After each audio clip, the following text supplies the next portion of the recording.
Good evening. कैसे हैं सभी? बढ़िया। चलिए, पढ़ाई कर रहे अच्छे से ना? उम्मीद है पढ़ाई कर रहे होंगे और पढ़ाई करना भी चाहिए, ठीक है? तब तो कुछ समझ पाएंगे, ठीक है? टाइम दीजिए पढ़ाई में। चलिए फिर, मैथमेटिकल टूल ख़त्म हो चुका था लास्ट क्लास में, लास्ट लेक्चर में। अब चलते हैं, बात करते हैं, आज नया चैप्टर स्टार्ट करेंगे जो कि आप लोग को बहुत दिनों से इंतज़ार था और आपका वह फर्स्ट चैप्टर होगा इस ईयर का, यूनिट एंड मेजरमेंट। तो हेडिंग लगाते हैं, यूनिट एंड मेजरमेंट। इसको किसी किसी किताबों में यूनिट एंड डायमेंशन के नाम से भी देता है, ठीक है? यूनिट एंड मेजरमेंट कभी कभी आपको किसी किताबों में यूनिट एंड डायमेंशन के नाम से देता है। दोनों चैप्टर सेम ही हैं, दोनों अलग नहीं हैं। इसमें हम लोग बात करेंगे यूनिट के बारे में और उसको कैसे मेजर करते हैं, उस पर चर्चा चलेगा। रही बात यूनिट की, यूनिट तो आपने सुन रखा होगा पहले से, यूनिट तो आप जानते हैं ना, ठीक है? इसको आगे डिस्कस करने से पहले, यूनिट को आगे डिस्कस करने से पहले हम लोग बात कर लेते हैं एक वर्ड का, फिजिकल क्वांटिटी। क्या बात करेंगे? Physical quantity. देखिए, फिजिकल क्वांटिटी क्या होता है और इसका फिजिक्स में क्या यूज है उसको समझेंगे। फिजिकल क्वांटिटी को, ऐसे क्वांटिटी को फिजिकल क्वांटिटी बोला गया जो कि मेजर किया जा सके। क्या आपको पता है कि इस दुनिया में, इस वर्ल्ड में या यूनिवर्स बोल लीजिए, क्या हर चीज मेजरेबल है? हर एक चीज को क्या आप मेजर कर सकते हैं? इसका आंसर होगा नहीं। समझ रहे हैं क्यों नहीं? अब जैसे प्यार, गुस्सा या फिर किसी को कोई किसी को धोखा दिया, ठीक है, क्या ये सब मेजरेबल है? क्या आपके पापा में आपसे कितना प्यार करते हैं, चाहे आप अपने पापा में से कितना प्यार करते हैं, क्या आप इसका मेजरमेंट कर सकते हैं? कोई आपका दोस्त आपको धोखा दिया, ठीक है, आपको चीट किया, क्या ये मेजरेबल, मेजर कर सकते हैं कि 5 मीटर चीटिंग किया, 10 केजी चीटिंग किया? नहीं ना, ठीक है? इस तरीके से बहुत सारी ऐसी क्वांटिटी होती हैं जो मेजर नहीं की जा सकती। तुम रो रहे हो या फिर तुम हंस रहे हो, तुम कितना हंसे उसका कोई मेजरमेंट है क्या? कितना रोए उसका मेजरमेंट है क्या? नहीं ना। इस तरीके से वैसी क्वांटिटी जो मेजरेबल नहीं है वो फिजिकल क्वांटिटी में नहीं आएंगी। हम किसको फिजिकल क्वांटिटी मानेंगे? ऐसी क्वांटिटी जो मेजरेबल है, हो, उसको मेजर किया जा सके। तो इसका डेफिनेशन क्या लिखेंगे फिजिकल क्वांटिटी का? The quantity which can be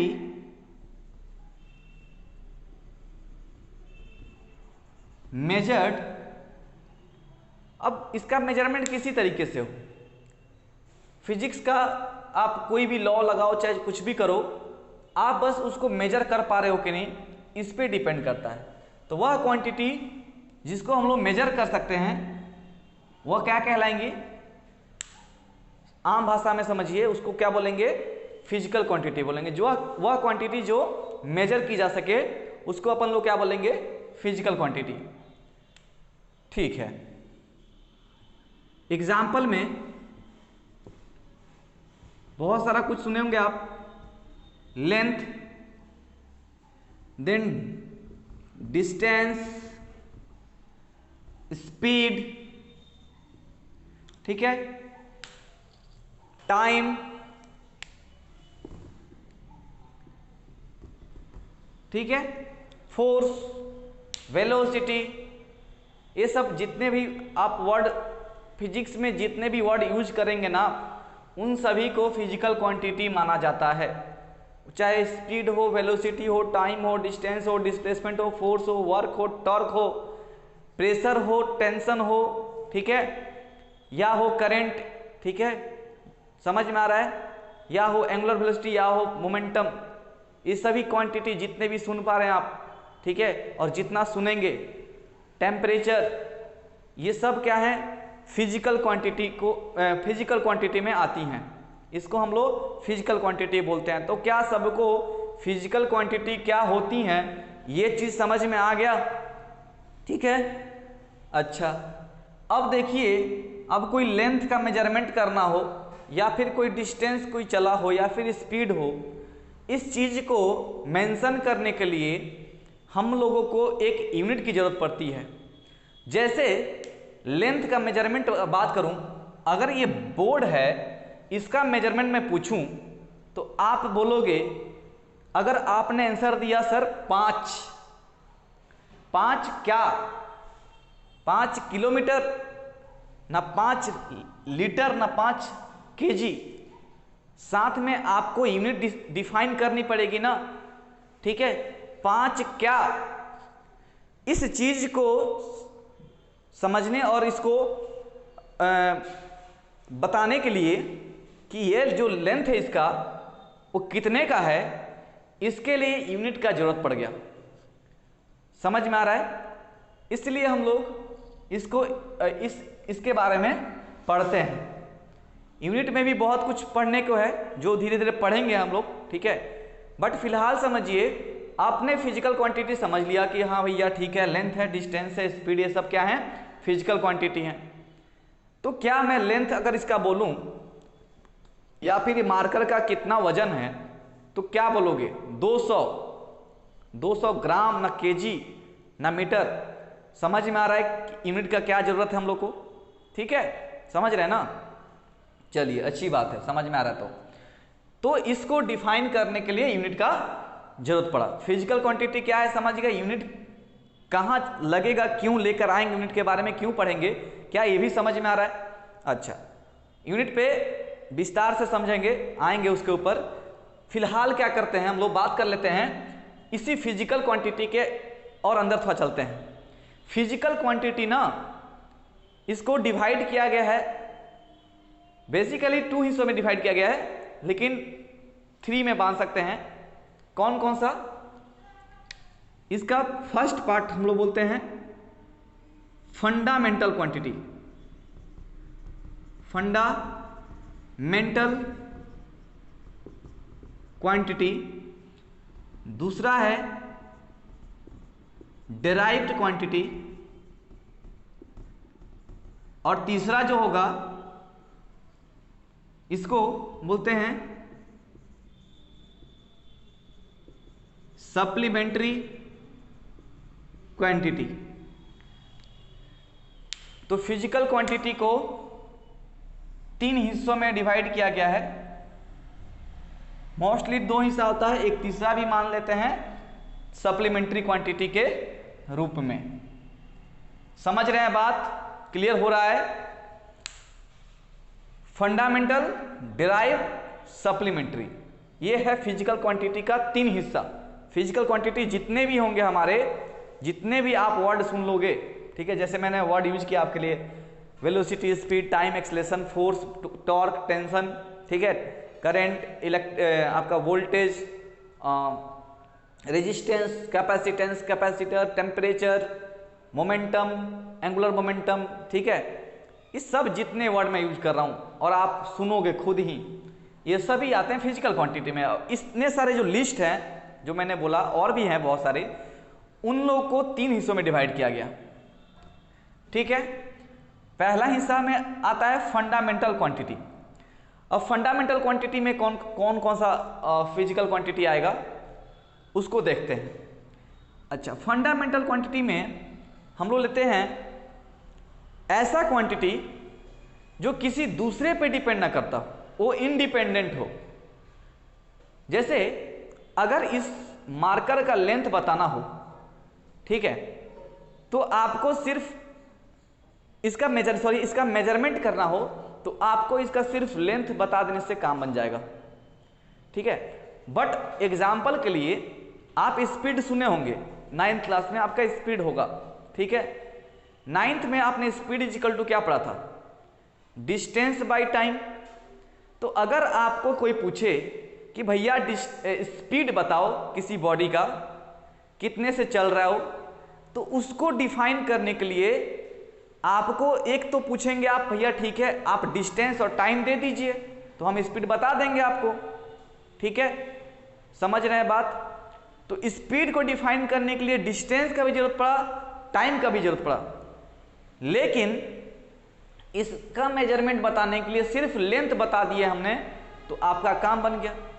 या फिर इसका मास कोई पूछे कि कितना है, तो बाकी आपको किसी चीज की जरूरत नहीं, आपका बस इसका वजन करना हो तो आप इसका मेजरमेंट वजन माप लीजिए, बता देंगे कितना है। ठीक है, बट इस पे कितना फोर्स लग रहा है इसको पता करना हो तो F = mg के बराबर फोर्स लगेगा। तो आपको मास भी बताना पड़ेगा, साथ साथ में g का वैल्यू भी बताना पड़ेगा कि इस पे कितना लग रहा है। समझ में आ रहा है बात? चलिए, तो फंडामेंटल क्वांटिटी क्या होती है समझ में आया? ऐसी क्वांटिटी जो किसी चीज पे डिपेंड नहीं, किसी दूसरे क्वांटिटी पे डिपेंड नहीं करती हो। ठीक है, और डिराइव्ड क्या हो जाएगा? ऐसी क्वांटिटी जो किसी दूसरे क्वांटिटी पे डिपेंड करती हो। जैसे मैंने स्पीड बोला, स्पीड आपकी डिराइव क्वांटिटी होती है। क्यों बोलिए? क्योंकि आपको स्पीड डिफाइन करने के लिए डिस्टेंस और टाइम दोनों का जरूरत है। ठीक है, जब तक आप डिस्टेंस टाइम नहीं पता कर लेंगे तब तक आपको स्पीड नहीं मिलेगा। तो स्पीड की जो फिजिकल क्वांटिटी है वो इस कैटेगरी में आती है, किसके? डिराइव क्वांटिटी के। शायद आपको थोड़ा बहुत ये चीज क्लियर हो रहा है कि फिजिकल क्वांटिटी में जो डिराइव एंड फंडामेंटल क्वांटिटी हैं, फंडामेंटल एंड डिराइव क्वांटिटी हैं, फंडामेंटल किसको बोलेंगे, डिराइव किसको बोलेंगे, आप समझ पा रहे हैं? तो इसका डेफिनेशन चलते हैं, एक एक करके बात करेंगे। इसको मैं पहले लिखता हूं, फंडामेंटल क्वांटिटी पहले बात करेंगे। हेडिंग लगाते हैं फंडामेंटल क्वांटिटी। फर्स्ट बात करेंगे किसके ऊपर? Fundamental quantity. तो इसका डेफिनेशन क्या बनेगा? सिंपल भाषा में लिखा जाए तो the quantity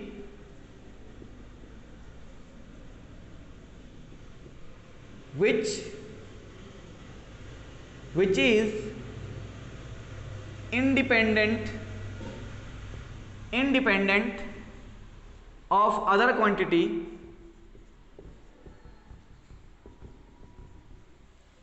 the quantity which is independent of other quantity is called fundamental quantity।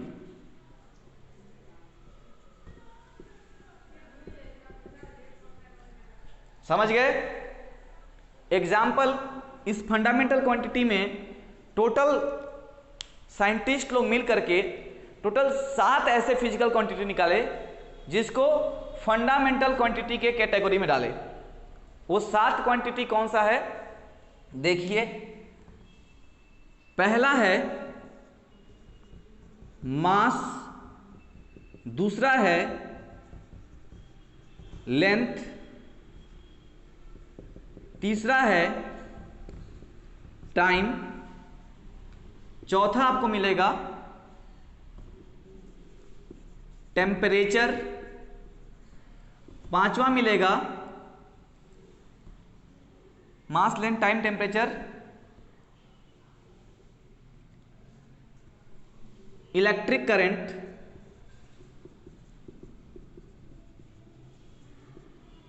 छठा है जो वो आएगा amount of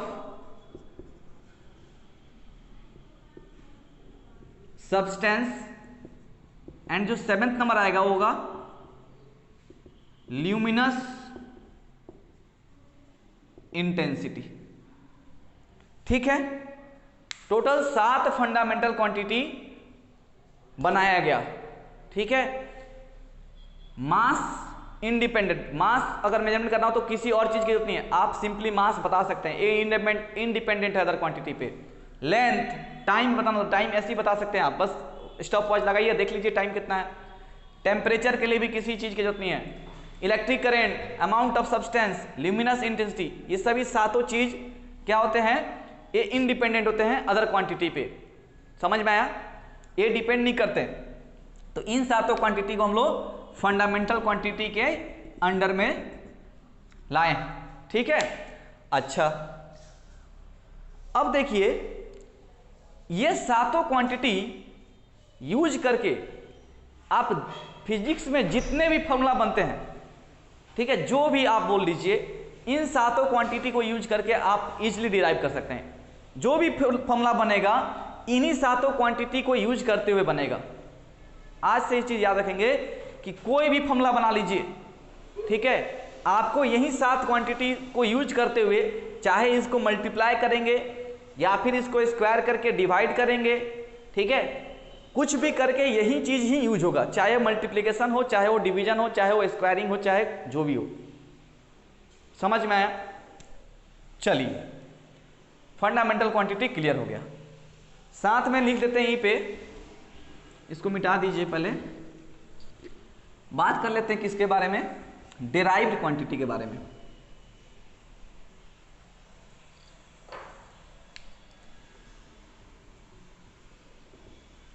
derived quantity,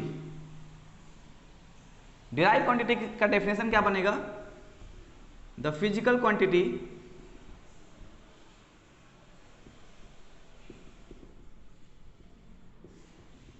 which is dependent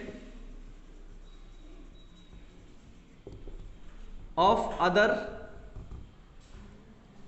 physical the quantity which is dependent of other physical quantity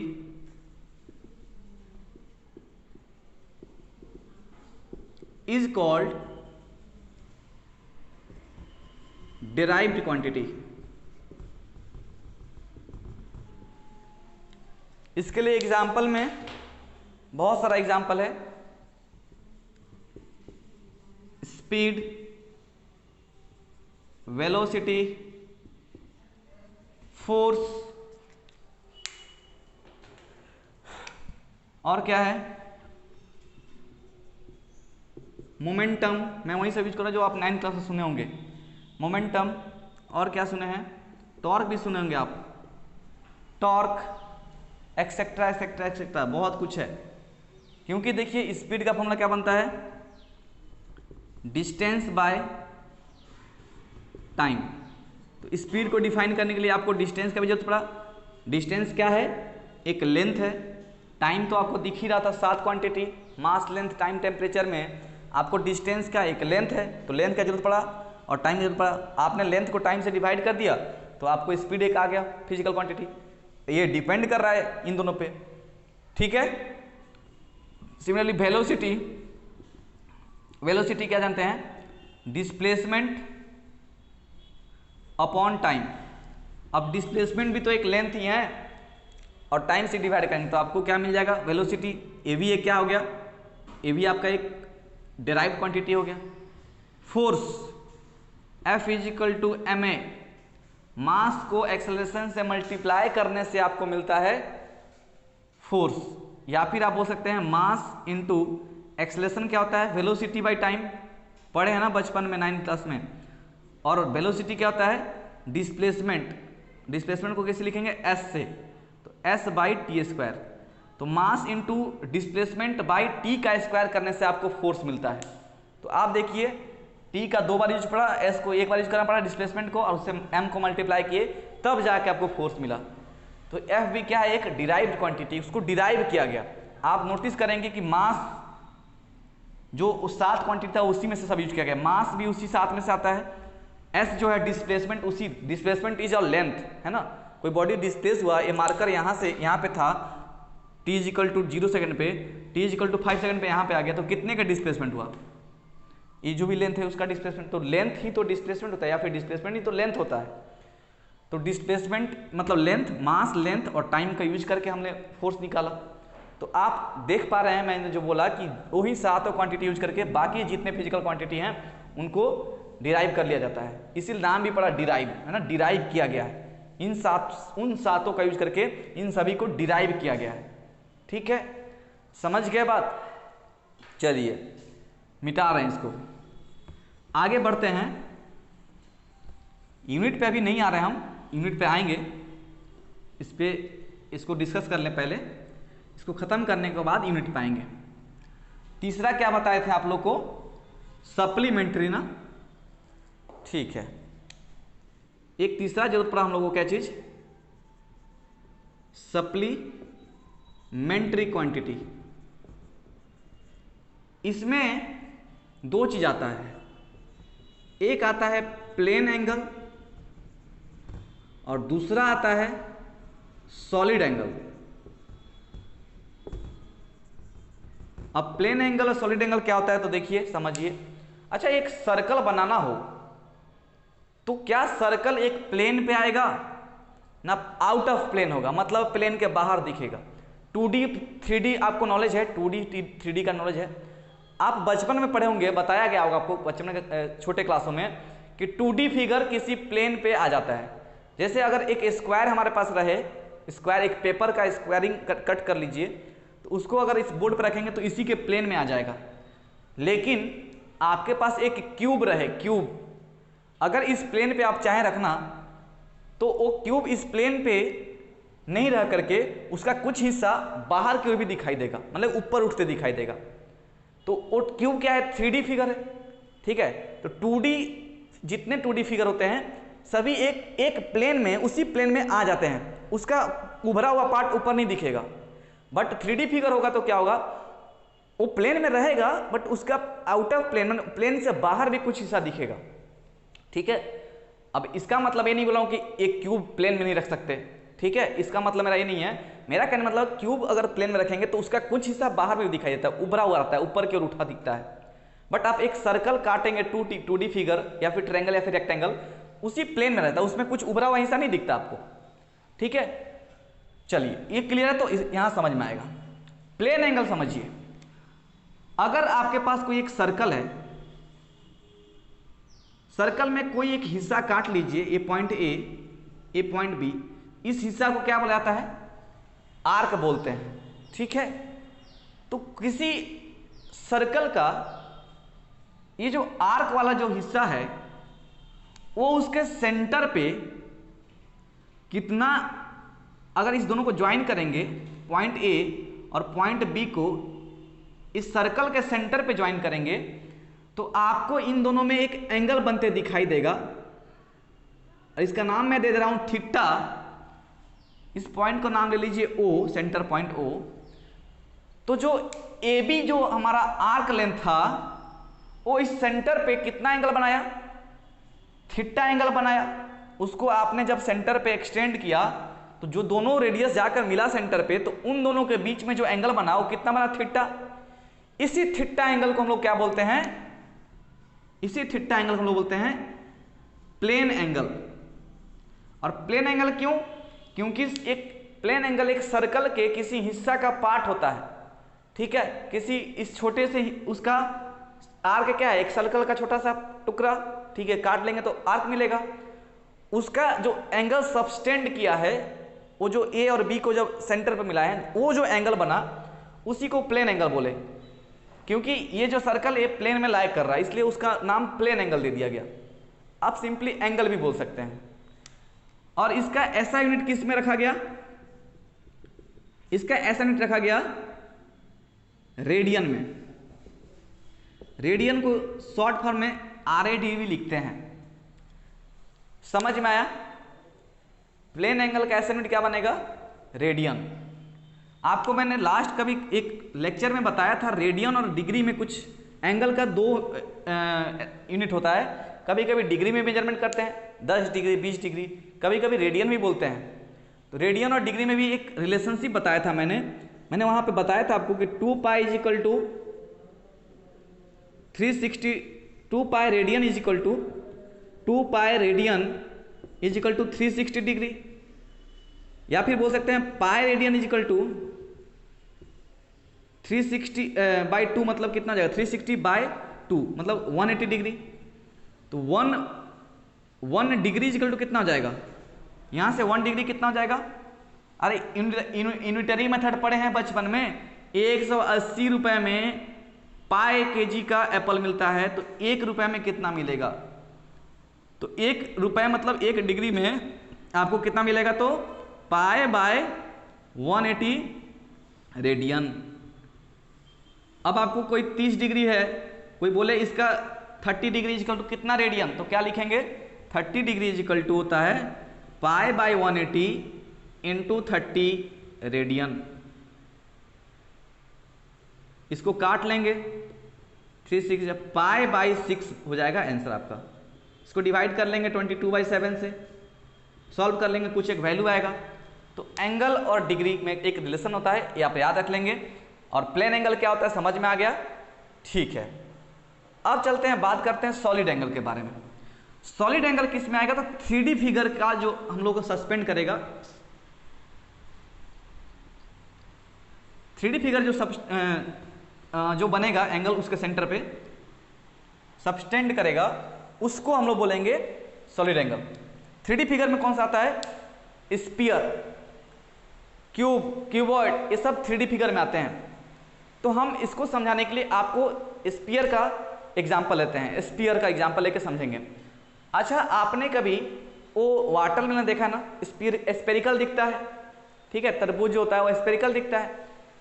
आपको कभी खरीदने जाने समय आप देखते होंगे वो कुछ कट करते हैं हम लोग उसमें से, वो एक लंबा सा उसके पास कुछ होता है कटिंग करने वाला, उसको अंदर डाल के एक छोटा सा स्क्वायर शेप बना करके कट करके निकालता है और दिखाता है कि पका हुआ है कि नहीं है, ठीक है। तो उसी तरीके से आप उसको ध्यान में रखते हुए इस चीज़ को समझेंगे तो आपको ज़्यादा अच्छे से समझ में आएगा।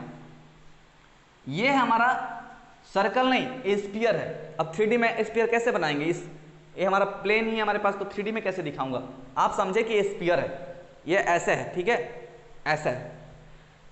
इस स्फीयर में इसका मान लेते हैं ये सेंटर पॉइंट है। जब आप उस तरबूज को काटेंगे तो उसका आपको कैसा दिखाई देगा, यहाँ पे कुछ इस तरीके से इसका एंगल सबस्टेंड होगा यहाँ पे सेंटर पे, तो कैसा दिखेगा,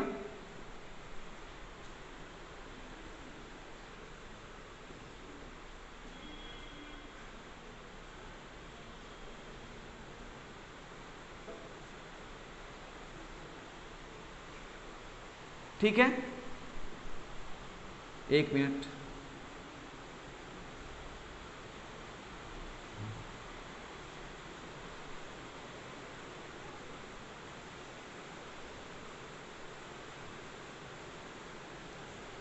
ठीक है।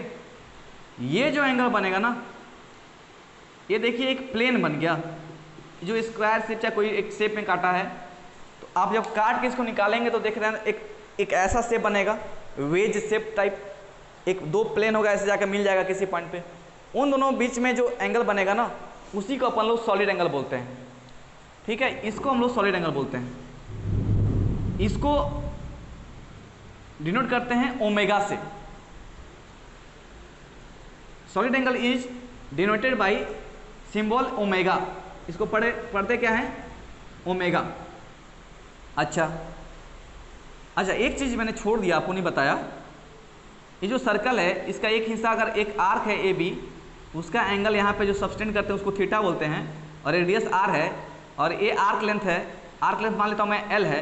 इसमें रिलेशन आता है एल थीटा एंड आर में एक रिलेशन आता है, एल थीटा एंड आर में एक रिलेशन आता है। और क्या होता है relation, L is equal to R theta, या फिर बोल सकते हैं थीटा बराबर होगा एल बाई आर के, ये होता है, ठीक है, समझ रहे हैं ना। एल बाई आर हो जाएगा आपका इसका relationship, theta equal to L by R, इस प्लेन एंगल का रिलेशनशिप होता है। वैसे ही इसमें भी आपको एक रिलेशन दिखेगा, ये रेडियस आर हो गया, इस एक प्लेन काटेंगे तो उसका जो यहाँ का रेडियस, इस सब रेडियस बराबर होगा ना, ठीक है, ये रेडियस आर, ये आर रहा, ठीक है। इसका एरिया कुछ होगा, इसका कुछ एरिया ये होगा, तो ओमेगा इक्वल टू क्या आता है, एरिया अपॉन रेडियस का स्क्वायर। जो भी एरिया होगा उसको डिवाइड करेंगे उसके रेडियस के स्क्वायर से, तो आपको ओमेगा मिलेगा, और आपको क्या बोलते हैं उसको, सॉलिड एंगल मिलेगा। इसका ऐसा यूनिट क्या होता है, ऐसा unit of omega is steradian, steradian होता है इसका ऐसा यूनिट, ठीक है। यूनिट पे अभी मैं नहीं आया था लेकिन फिर भी बता रहा हूँ। वैसे ही आप फंडामेंटल क्वांटिटी में भी यूनिट निकाल सकते हैं, मैं यूनिट में आऊँगा दोबारा, ठीक है। बट फिलहाल मैं बस फिजिकल क्वांटिटी पे डिस्कशन कर रहा था आज आपके लिए क्या फिजिकल क्वांटिटी आपको समझ में आ गया? अच्छे से समझ में आ गया ना? फिजिकल क्वांटिटी को क्या, किसको फिजिकल क्वांटिटी बोलते हैं? ठीक है, कितने हिस्सा होता है, उसके कितने भाग में डिवाइड किए हैं, उन सभी भाग को एक एक करके मैंने समझाया। ठीक है, चलिए इतना समझ में आ गया। ठीक है, आगे हम लोग बात करेंगे यूनिट के ऊपर। ठीक है, चलिए आज का लेक्चर एंड करते हैं। अच्छा लगे तो लाइक कर लीजिएगा, ठीक है, और सब्सक्राइब भी कर लीजिएगा। Thank you.